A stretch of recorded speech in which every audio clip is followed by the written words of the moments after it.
Bienvenue à Lourdes, au second jour de l'Assemblée plénière des évêques de France. Une seconde journée qui s'est ouverte par un temps de prière ce matin du côté de l'hémicycle Sainte-Bernadette. La première séance de la matinée était ouverte à la presse. Le cardinal André XXIII en a profité pour donner les résultats des premières élections.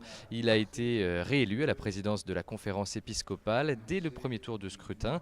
Réélection également de ses deux vice-présidents, Monseigneur Laurent Ulrich et Monseigneur Hippolyte Simon. Tous trois sont réélus pour un mandat de 3 ans. Ensuite, c'est Monseigneur Laglaise qui est venu prendre la parole devant les évêques. Il préside le groupe de travail sur les rassemblements dominicaux, un groupe de travail composé de 7 évêques et de 3 experts, parmi eux Monseigneur Philippe Ballot, archevêque de Chambéry. Les enjeux sont assez simples, c'est-à-dire essayer de repérer tout ce qui se vit aujourd'hui autour du dimanche, et de cette réappropriation du dimanche par les communautés chrétiennes auxquelles on assiste. Également, d'essayer de mieux comprendre comment les gens aujourd'hui vivent le dimanche avec des rythmes tout à fait éclatés.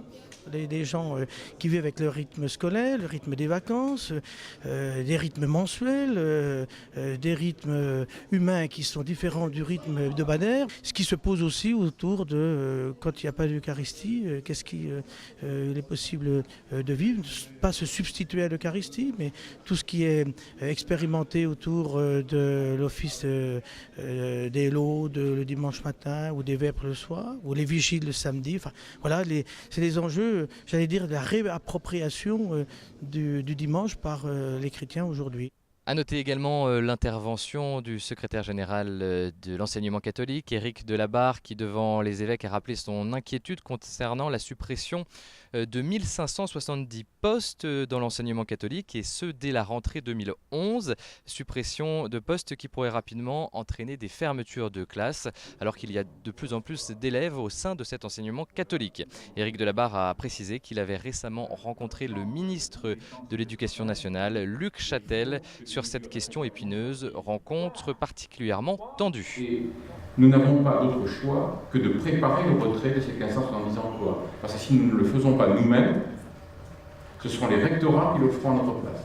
Autre dossier abordé aujourd'hui par les évêques, demain la vie de nos communautés, un dossier ouvert il y a déjà quelques années, c'est la dernière fois qu'il est évoqué en assemblée. Et puis un nouveau dossier qui concerne l'environnement et l'écologie. Le groupe de travail est présidé par Monseigneur Marc Stinger. L'idée pour les évêques, c'est de donner une parole d'église sur ces questions d'écologie auxquelles sur le terrain, dans leur diocèse, ils sont de plus en plus fréquemment confrontés.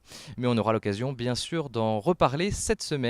On fait très vite un nouveau point sur ce qu'il se passe ici à Lourdes.